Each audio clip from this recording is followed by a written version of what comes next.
So what are you actually teaching people?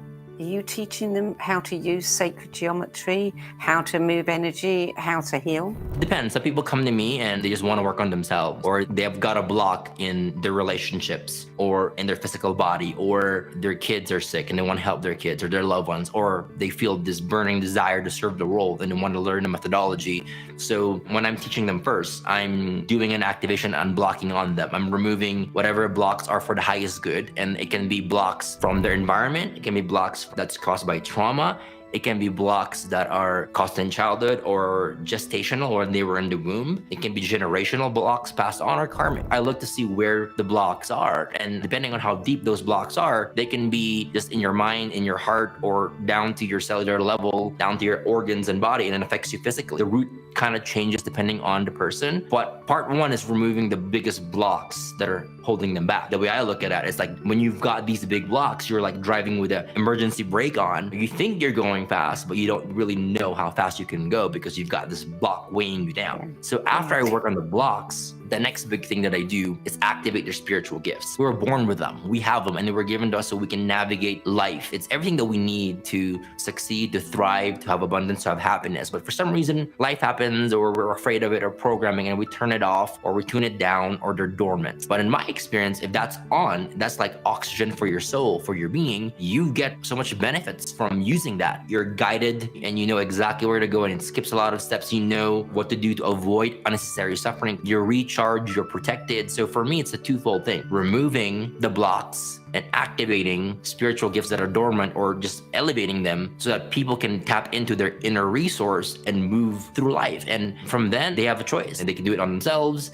or the family members. A lot of times people come to me and they just want to learn how to do it for themselves. They don't really come to me to learn how to heal as a profession. And I have people who do. They're like, I'm a chiropractor, I'm a doctor, I'm a psychologist, psychiatrist, I am a body expert, masseuses, like coaches. They come to me and they either want to integrate this modality for their clientele, or some people from scratch, they just want to be healers and they want to learn a modality so they can launch themselves out there, and they learn this too. But a good majority of them come so they can learn the skills for themselves or for loved ones. So are you seeing the blocks? Are you sensing the blocks? Or are you kind of feeling blocks? Great question. People really think the only way is to see them. But I look at them as people are wired differently. I have clients that see the blocks and they see it in detail. And when they describe it to you, it's like a movie and you're like, wow. For me, not quite. If they're in front of me, I can run my hands about a foot or two from their energetic body, or if they're remotely, I can do it as well. And I feel the blocks. I'm a feeler. And when I feel it, information comes to me and I know. So I'm a feeler knower. Some people, they just know. Some people, they do that and they see stuff. So there's different combinations of how people process energy and information. But yeah, I've never been able to see. I'm a feeler. I mean, I get messages through dream form, but my wife, she's a complete seer. She sees the energy, she sees the entities, everything in between. And it's funny because we would compare notes. I mean, I would feel stuff and I'd be like, okay, I feel this over there. And she'd be like, I saw that, and it would match. But I would interpret that information through feeling, pretty much. You've worked with a lot of Hollywood stars, haven't you? Gwyneth Paltrow, Demi Moore, many others. Is that a word of mouth thing that brought them to you? It is typically somebody who's been following me for a while, who I've helped. I might not even know, because sometimes I don't check a lot of the messages that I get because there's a lot of them. Because there's sometimes people have been waiting for 6 months and they're just there. My team doesn't know. It's hard to know who every single one is, but we would typically have somebody whose lives would change, and they would refer us to people that work in the entertainment industry, and then we'd work with them and stuff. But typically it is word of mouth. Some have found me through content, Instagram, where they see my video and they resonate with it. But for the majority, it is a lot of word of mouth. That someone's lives got rocked and they want to share it with someone near and dear to them, and they do that. And which is the same with a lot of our clients. A lot of it is word of mouth. They get a change in their lives. They're bringing their sister, they're bringing their mom, they're bringing their dad, they're bringing, like, we've had it to where entire family systems they come in because the people around them, they notice the change and they're like, how are you so happy? What's the secret? Why are you so lucky nowadays? How did you find this and that? And how do you have this glow about you? And it's always through embodiment. They notice it, they ask, and they're like, I did this. And that's been the normal progression typically for people that have come into our ecosystem. So you founded and created the Geo Love Healing Methodology, and you've got almost 2 million students online. Tell me about the methodology. How did you develop it, and what does it consist of? So a lot of it came through my experience of getting activated, those 10,000 sessions in the first 10 years. And then the next close to 10 years after that, I was refining it. It was a system of first being able to remove energetic blocks or identify energetic blocks in the body, remove them as frequent as needed, and go as deep as you can. Because typically, let's say somebody's having a hard time attracting love, or if they do, they attract toxic or narcissistic kind of love. That can be a block in the heart. That could be as simple as they were a kid in the playground and they were bullied at 7 and their hearts closed off. And when their hearts closed off, they started thinking, world's not safe, I'm unlovable, I should be invisible. So now you've got the thought mixed with the emotions and the trauma of the event, and creates this frequency to where if you don't address it, that frequency starts attracting more people and problems to it, and becomes a self-fulfilling prophecy, because you get that and it reinforces this. Next thing you know, you got this big block and you're thinking that's all life is, not seeing that it happened and we fed the energy somehow and it keeps going, but it can be changed at any given moment. People don't know that. And when that's changed, next thing you know,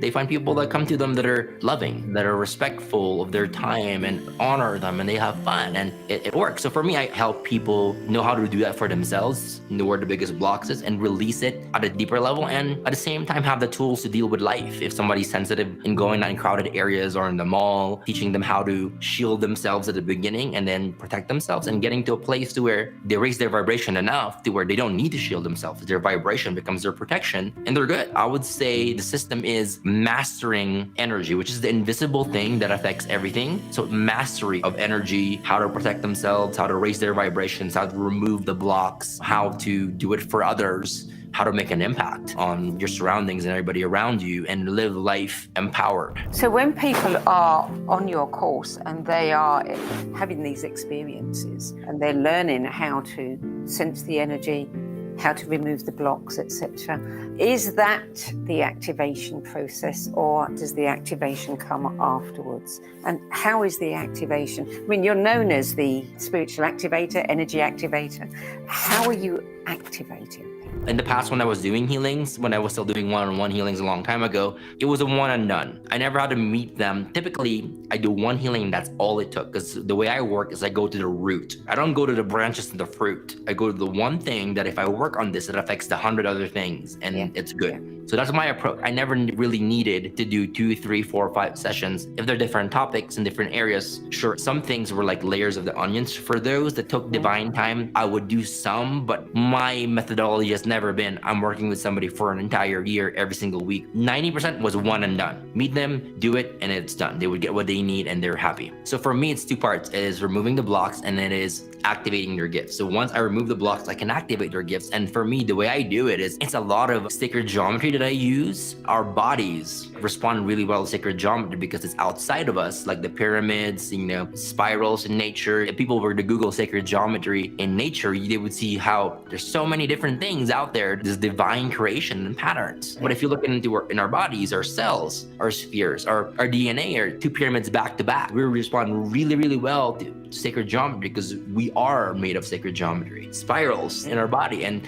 they've done a lot of research on, for example, pyramid technology. A lot of people put fruits and vegetables under pyramids and they would stay fresher longer. I mean, there was this burn ward in Canada that put pyramids under people who had 3rd-degree burns and they would heal faster. I mean, there's all these amazing studies on sacred geometry. So the way I look at it is, if you really understand sacred geometry, it can amplify energy. You can use it to access higher forms of energy. You can use that as a transport mechanism to bring higher energy deeper to the DNA level, because we are sacred geometry inside. And I just understand all of that. How do you access it from high?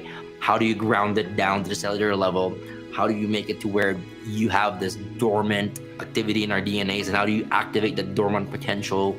And that's the kind of the world that I play in, and I do it for others. And eventually, if they're interested, I teach them how to do that as well. But the first part is teaching them the basics, which is where are your blocks and how do you clear them? And the next thing is, once they do that and they can graduate to learning, all right, how do you further activate your spiritual gifts and do it for others? But there's a progression to it.